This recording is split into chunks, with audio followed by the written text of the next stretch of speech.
Hi! Hello అండి. మనీష్ గారు నేనెవరిని నమ్మను అంటున్నారు.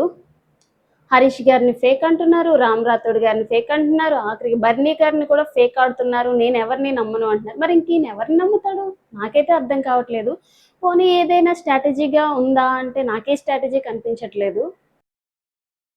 సంచాలక్‌గా చిన్న విషయానికి ఎలిమినేట్ చేశారు. ఎంత ఇదిగా మాట్లాడుతున్నారంటే అవతల వాళ్ళ ఎమోషన్ కూడా ఆయన పట్టించుకోవట్లేదు.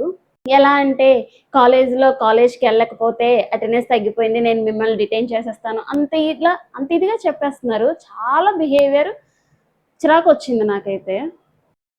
ఇంకా ఇమాన్యుయల్ గారు నిన్న మనం మాట్లాడుకున్నాం కదా! వాళ్ళు గ్రూప్‌గా ఆడుతున్నారు. ఇంకా మనం గ్రూప్‌గా ఆడాలి అని అన్నారు.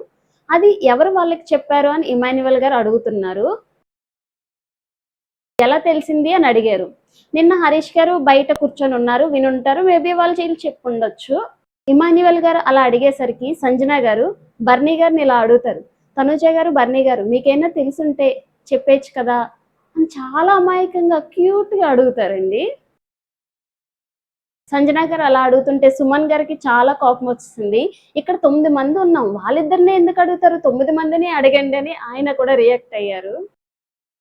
భరణి గారు చెప్తారు ఇలాగా, మనం ఇంక నుంచి టీమ్‌గా ఆడలేమండి. ఇండివిడ్యువల్‌గా గేమ్ ఆడదామండి అని చెప్తారు. ఇది ఆయన చెప్పడం నాకు కొంచెం కొత్తగా అనిపించింది. ఓనర్స్ వీళ్ళకి పనిష్మెంట్ ఇవ్వాలి అనుకున్నారు. సంజన గారు చేసిన పనికి. సో, దీని మీద ప్రియా గారికి, శ్రీజ గారికి అండ్ మనీష్ గారికి గొడవయింది. మనీష్ గారు వీళ్ళని అలౌ చేయకూడదంటారు. 3 టైమ్స్ ఫుడ్‌కి, 3 టైమ్స్ బ్యాటరీకి అలౌ చేద్దాం. వాటర్ కూడా అప్పుడే తెచ్చుకుంటారు అని అంటారు. శ్రీజ, ప్రియ గారు మరీ వాటర్‌కి ఎలా చేయకపోతే ఎలా అని అనడం నాకు చాలా అనిపించింది పాయింట్.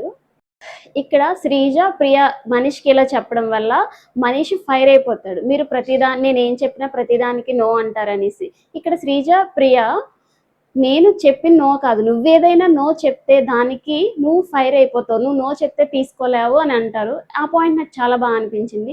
మనీష్ గారికి ఏదైనా నెగెటివ్‌గా గానీ మీరు చెప్పిన దానికి నో అని చెప్తే అస్సలు తీసుకోలేరాయన. సంజన గారు ఓనర్ హౌస్‌లో అడుగు పెట్టడానికి లేదు. మిగతా వాళ్ళకి 6 టైమ్స్ అలౌ చేస్తామని చెప్తారు. దానికి సంజన గారు చాలా కూల్‌గా, అమాయకంగా అవునా అండి? సరే అంటారు. కొంతసేపటికి సంజన గారిని బిగ్ బాస్ కన్ఫెషన్ రూమ్‌కి రమ్మంటారు. కన్ఫెషన్ రూము ఆ హౌస్ లోపలుంది. కన్ఫెషన్ రూమ్‌కి వెళ్ళగానే సంజన గారిని బిగ్ బాస్ గారు ఇంట్లో వాళ్ళందరూ గేమ్ ఎలా ఆడుతున్నారని అడుగుతారు. కానీ ఇంకా కొందరు మంచిగా నటిస్తున్నారు. కానీ నేనైతే ఇంట్లో ఉన్నట్టుగానే ఇక్కడ కూడా బిహేవ్ చేస్తున్నాను అని చెప్తారు. నేను ఎంటర్‌టైన్‌మెంట్ చేద్దామని వచ్చాను. నేను చాలా హానెస్ట్‌గా ఉన్నానని చెప్తారు. బిగ్ బాస్ వెంటనే మిమ్మల్ని ఇంట్లో ఎవరైనా కార్నర్ చేస్తారా అని అడిగారు. అవును బిగ్ బాస్ నన్ను అందరూ కార్నర్ చేస్తున్నారు. అందుకే మెజారిటీ ఆఫ్ నామినేషన్స్ నాకే పడ్డాయి అని చెప్తారావిడ. బిగ్ బాస్ కెప్టెన్సీ టాస్క్ కోసం 5 మెంబర్స్‌ని సెలెక్ట్ చేయమంటారు సంజన గారిని.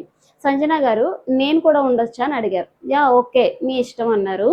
సో, 4 మెంబర్స్‌ని సెలెక్ట్ చేశారు. ఈ రీజన్స్ చెప్పమన్నారు సెలెక్ట్ చేసిన వాళ్ళని.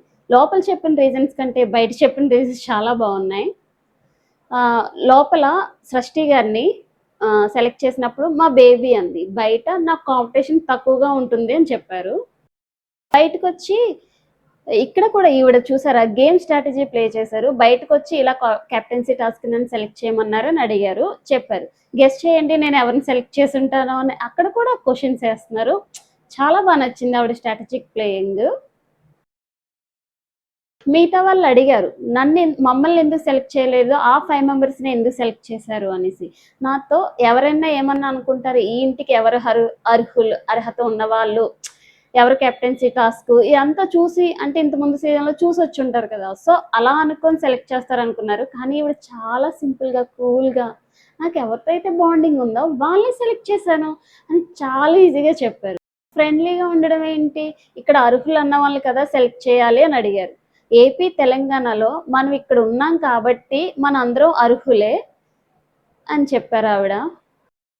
మిగతా వాళ్ళు అడిగారు. మమ్మల్ని ఎందుకు సెలెక్ట్ చేయలేదని. నాకు ఎవరైతే బాండింగ్ ఉందో వాళ్ళనే సెలెక్ట్ చేశాను అని చెప్పారు. మిగతా వాళ్ళు అర్హత ఉన్న వాళ్ళని సెలెక్ట్ చేయాలంటే ఎవరు హౌస్‌ని బాగా లీడ్ చేస్తున్నారు అలా క్వాలిటీస్ ఉన్న వాళ్ళని సెలెక్ట్ చేయాలి కానీ బాండింగ్ ఫ్రెండ్లీగా ఎలా సెలెక్ట్ చేస్తారని అడిగితే మనం ఏపీ, తెలంగాణలో మనం ఇక్కడ ఉన్నాము అంటే